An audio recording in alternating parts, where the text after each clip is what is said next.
Hi everyone, welcome to వ్యాగాటెడ్ Telugu. Today నేను CE side entry తీసుకున్నాను. దీనికి రీజన్ ఏంటనేది ఈ వీడియోలో ఎక్స్‌ప్లెయిన్ చేస్తాను.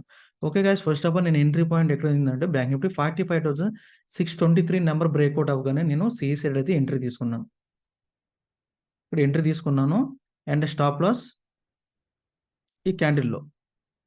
So, my stop loss only ఈ క్యాండిల్‌లో. సో, ఇక్కడ ఆల్మోస్ట్ మనకి రిస్క్ అండ్ రివార్డ్ చూస్తే ఇక్కడ ఎంత వచ్చింది మనకి. So, almost 35 points. సో, మన ఆల్వేస్ టార్గెట్ 1:3 కాబట్టి సో, 105. సో, ఈ యాక్చువల్‌గా ఇక్కడి వరకు ఉంటే మనకు టార్గెట్ రీచ్ అయిపోయింది. బట్ నేను ఇక్కడ ఇంకా స్టిల్ దేనికోసం వెయిట్ చేస్తున్నానంటే, పివట్ పాయింట్ రీచ్ అయ్యే వరకు నేనైతే ఇక్కడ వెయిట్ చేస్తాను. లేకపోతే నాకు అరౌండ్ ఒక 10,000 ప్రాఫిట్ కనిపించినా సరే, నేను ఇక్కడ ఎగ్జిట్ అవుతాను. సో, ఇంకో ట్రేడ్ కూడా తీసుకున్నాను గానీ, బట్ ఇదైతే కాస్ట్ నిఫ్టీ అయితే సి సైడ్ ఎంట్రీ తీసుకున్నాను. బట్ మీ అందరికీ తెలిసిందే నేను ఎక్కువగా కాస్ట్ అనేది ఎగ్జిట్ అవుతాను. ఓకేనా? చూడండి, మార్నింగ్ ఇంకో ట్రేడ్ తీసుకున్నాను గానీ, ఇది కాస్ట్ పోయింది. సో, సెకండ్ ఎంట్రీ అనేది మనం బ్యాంక్ నిఫ్టీ అయితే ట్రేడ్ తీసుకున్నాను. చూడండి గైస్, నేను only price action, open interest తప్ప నేనేం ఫాలో అవ్వను. ఓన్లీ ప్రైస్ యాక్షన్ అంతే.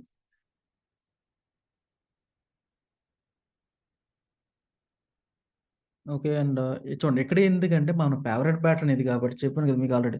సో, ఎప్పుడైతే రెడ్ క్యాండిల్ బుల్లిష్ ఎంగల్ఫింగ్ అయ్యి బ్రేక్‌ఔట్ అయిందో ప్రీవియస్ రెసిస్టెన్స్‌ని, సో, దాన్ని ఇక్కడ నేనైతే ట్రేడ్ తీసుకున్నాను. సో, మనకి ఎలాగో నియర్ పివట్ పాయింట్ సపోర్ట్ కూడా ఉంది. సో, ఈ రీజన్‌తో ఓకే. మెయిన్ రీజన్ ఏంటంటే ఇక్కడ మనకి higher loss okay. Market present మన ప్రాఫిట్ అయితే ఓన్లీ 5,500 ఉంది.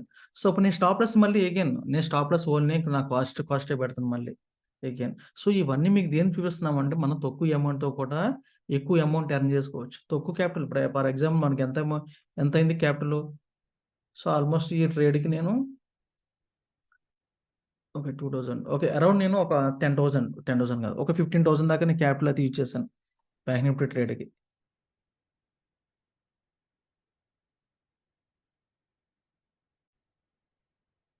అంటే నేను ఇప్పుడు స్టాప్ లాస్ ఏ విధంగా ప్లేస్ చేస్తానంటే, ఇప్పుడు ఫర్ ఎగ్జాంపుల్ నేను ఇప్పుడు ఆల్రెడీ మనకి 5,400 ప్రాఫిట్ ఉందా? సో, ఇదంతా ఇప్పుడు నేను స్టాప్ లాస్ పెట్టేస్తాను అంతే. నాకు ఇప్పుడు ఇన్ కేస్ నా స్టాప్ లాస్ హిట్ అయినా సరే, నాకు నో లాస్, నో గెయిన్.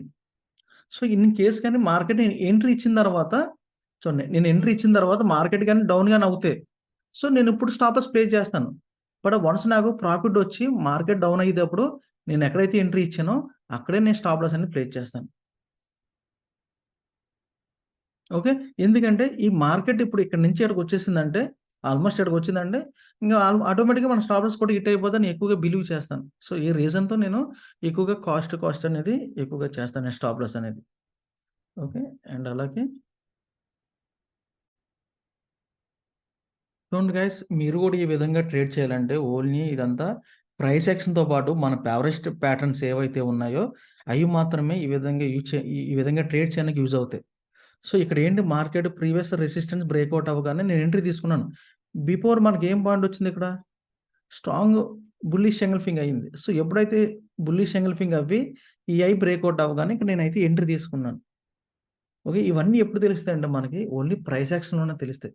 ఇవన్నీ పాయింట్స్ తెలియాలంటే. సో, ప్రైస్ యాక్షన్‌తో పాటు మనం ఓపెన్ ఇంట్రెస్ట్ కూడా చూడాలి. ఓపెన్ ఇంట్రెస్ట్ చూడండి. సో, ఈ ఓపెన్ ఇంట్రెస్ట్ అనేది మీకు తెలిస్తే ఈ కాన్సెప్ట్ అనేది ఈ ఓపెన్ ఇంట్రెస్ట్, ఈ ప్రైస్ యాక్షన్ మ్యాచెస్ నేను ఎక్కువగా ట్రేడ్ అయితే తీసుకుంటాను. ఇక్కడ మనకి ఎవరున్నారు ఇక్కడ? పుట్ సెల్లర్స్ ఉన్నారు. సో, పుట్ సెల్లర్స్‌కి ఎప్పుడు కూడా మార్కెట్ ఎటు సైడ్ వెళ్ళాలి?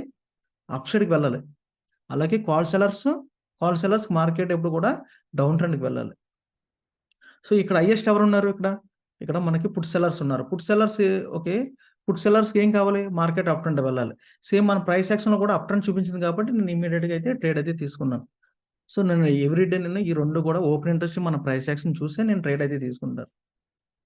ఎందుకంటే ఆప్షన్ సెల్లింగ్ ఎవరు చేస్తారో మీకు తెలుసు. ఆప్షన్ సెల్లింగ్ ఎక్కువగా ఇన్‌స్టిట్యూషనల్ చేస్తారు ఎక్కువగాని.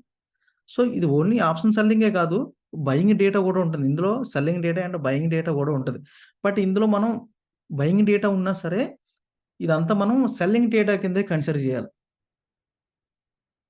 ఎందుకంటే సెల్లింగ్ డేటాకి ఎందుకు ఇంపార్టెన్స్ ఇస్తామంటే, మనం ఒక లాట్ బై చేయాలంటే ప్రీమియం వాల్యూ ఏదో ఒక లాట్ తీసుకోండి. ప్రీమియం వాల్యూ మినిమమ్ ఎంత అవుద్ది? ఓకే. మినిమమ్ మనకి ఒక 5,000, 10,000 అవుద్ది. బట్ ఒక ఆప్షన్ సెల్లర్ ఒక లాట్ సెల్ చేయాలంటే మినిమమ్ 1,00,000 వరకు అవుతుంది. సో, అందుకని మనం ఆప్షన్ సెల్లర్స్‌కి ఇంపార్టెన్స్ ఇవ్వాలి.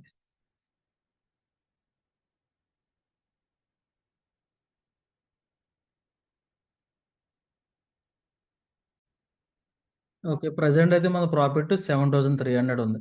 సో, మనం ఇప్పుడు ఏం చేస్తామంటే మన పివట్ పాయింట్ చూస్తాం. రీచ్ అయిందా లేదా? సో, ఇంకా రీచ్ అవ్వలేదు.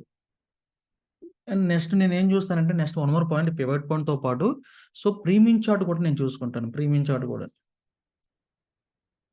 అండ్ అలాగే టుడే అయితే చాలా హ్యూజ్ వాలటైలిటీ అయితే ఉంది మార్కెట్‌లో. చూడండి మనకి ఇంతకుముందు మనకి ఎంత కనిపించింది ఇది ఆల్‌మోస్ట్ మనకి రూ. 303 కనిపించింది. మీరు చూసారో లేదో గాని.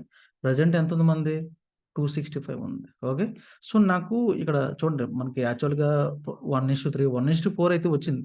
బట్ నేనెప్పుడు గూడా మనం మనీ గురించి థింక్ చేయను గానీ, నాకు కావాల్సిందేంటంటే, నేను అనుకున్నది జరగాలి. అదే మెయిన్ ఇంపార్టెంట్. చూడండి ఇక్కడ ఇంతకుముందు ఆల్‌మోస్ట్ నేను 12,000 ఇన్వెస్ట్‌మెంట్ చేశాను. 12,000కి ఆల్‌మోస్ట్ నాకు 7,500 ప్రాఫిట్ అయితే కనిపించింది. బట్ ఎందుకు ఎగ్జిట్ అవ్వలేదంటే, నాకు కావాల్సిందేంటంటే, సో, నాకు పివట్ పాయింట్ రీచ్ అవ్వాలి. సో, మెయిన్ అది. ఓకే. నేను అనుకున్నది జరిగితే ఓకే. ప్రాఫిట్ అనేది చాలా హ్యూజ్ ప్రాఫిట్ వస్తది. బట్ ఇన్ కేస్ ఒకవేళ ఆపోజిట్ జరిగితే ఏమవుద్ది? నాది కాస్ట్ అనేది పోద్ది. ఓకేనా?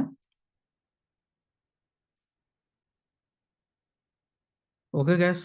నా స్టాప్ లాస్ అయితే కాస్ట్ అయితే నాది స్టాప్ లాస్ అనేది పోయింది. ఓకేనా చూడండి. మనకి ప్రాఫిట్ ఎంత కనిపించింది మనకి? ఓన్లీ 1700 మాత్రమే కనిపించింది. ఓకే.